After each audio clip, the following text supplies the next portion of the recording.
Cinema নির্মাণের পাশাপাশি নাট্যজগতে নির্মাতা চয়নিকা চৌধুরীর বেশ সুনাম। তার নির্মিত নাটক থেকে গড়ে উঠেছিল জনপ্রিয় বেশ কিছু জুটি। ঈদুল আজহা সামনে রেখে রাজকুমার ও অপসরী নামের নতুন একটি টেলিফিল্মের কাজ শেষ করলেন এ নির্মাতা। এখানেও জুটি হয়ে অভিনয় করেছেন নতুন দুই মুখ। উত্তরার শুটিং হাউস ঘুরে বিস্তারিত জানাচ্ছেন ARM সাদাত। দুপুর গড়িয়ে সূর্যটা রওনা হচ্ছে পশ্চিম দিকে।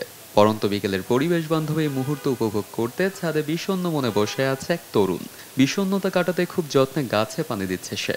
পরিবেশের এই মেলবন্ধনের খেলায় চলছে লাইট ক্যামেরা অ্যাকশনের দৃশ্য।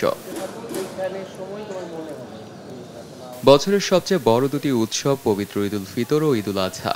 দেশ জুড়ে আনন্দ উল্লাসে উদযাপিত হয় উৎসবগুলো। এই আনন্দের পাল্লা ভারী করতে প্রতি বছরই নতুন নতুন নাটক, টেলিফিল্ম, ধারাবাহিক অনুষ্ঠানের পসরা সাজায় টেলিভিশন চ্যানেলগুলো।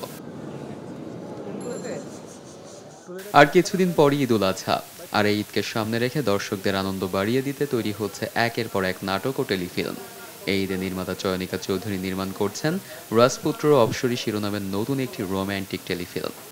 এটার নাম হচ্ছে রাজকুমার ও অপসরী, ফারি হোসেনের লেখা একটি নাটক। এটা একদমই আমি যে জনরার কাজ করি, একদমই একটা লাভ স্টোরি, হাজব্যান্ড ওয়াইফের একটা সম্পর্কের গল্প এবং এই সময়ের গল্প। ট্রেন্ড আসছে যে ভিউয়ের যুগ, যদিও আমি কখনোই ভিউতে বিশ্বাসী না, আমার কোনো ভিউ নেই ধরেন, তো ভিউ আমাকে কখনোই টানে না। আমার কাছে মনে হয় ভালো গল্প, ভালো অভিনয়, ভালো নির্মাণ, ভালোবেসে যে কাজটা করা হয় সেখানেই আসলে দর্শক থাকবে এবং দর্শকদের ভালোবাসা, এটা হলো আমার জীবনের আসল শক্তি। বিকেল পেরিয়ে সন্ধ্যা হলেও এখনো চলছে লাইট ক্যামেরা অ্যাকশনের ব্যস্ততা। স্বামী স্ত্রীর সম্পর্কের গল্প নিয়ে তৈরি টেলিফিল্ম রাজপুত্র অপসরী, যেখানে মূল চরিত্রে অভিনয় করছেন জুনায়েদ বগদাদি ও পারশা ইভানা। অভিনেতা জুনায়েদ জানান টেলিফিল্মটা মূলত রোমান্টিক, সেই সঙ্গে কিছুটা সাইকোলজিক্যাল থ্রিলার ও কিছুটা হরর। আমার ক্যারেক্টার অর্ণব ক্যারেক্টার পার্সোনালি আমার ভালো লেগেছে, তার আইডিওলজি, তার সাইকোলজি। আর আমাদের নাটকটি বেসিক্যালি রোমান্টিক প্লাস হচ্ছে সাইকোলজিক্যাল থ্রিল, আংশিক হরর, এই তিনটা জনরা। এটা আমার উপলব্ধি, আমি যখন গল্পটি পড়ি আমার এরকম মনে হয়। আর যদি গল্পের গভীরতা বলি তাহলে সেই ক্ষেত্রে আমি বলবো অডিয়েন্সকে ওয়েট করতে হবে।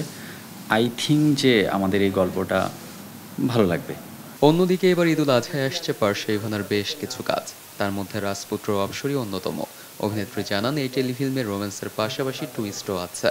ঈদে মোস্ট প্রবাবলি 3টা নাটক মুক্তি পাবে যদি সব ঠিকঠাক থাকে। একটা করেছি আশিকুর রহমান ভাইয়ের এভাবেও ফিরে আসা যায়, ওটাতে আমার কোয়ার্টিস্ট ছিল তারেকানাম স্যার এবং পলাশ। আর চয়নিকা দিরটা আজকে করছি, এটার নাম হচ্ছে রাজপুত্র ও অপসরীর গল্প। তো এটাতে আমার কোয়ার্টিস্ট হচ্ছে জুনায়েদ। তো এই দুইটা এখন পর্যন্ত চলছে, আর একটার কাজ করব সামনে, ওটা এখনই ডিসক্লোজ করতে চাই না, আগে হোক তারপর বলবো। ঈদুল আজহায় একটি বেসরকারি টেলিভিশনে প্রচারিত হবে রাজপুত্র অপসরী শিরোনামের এই টেলিফিল্মটি। ARM সাদাত, দেশ টিভি।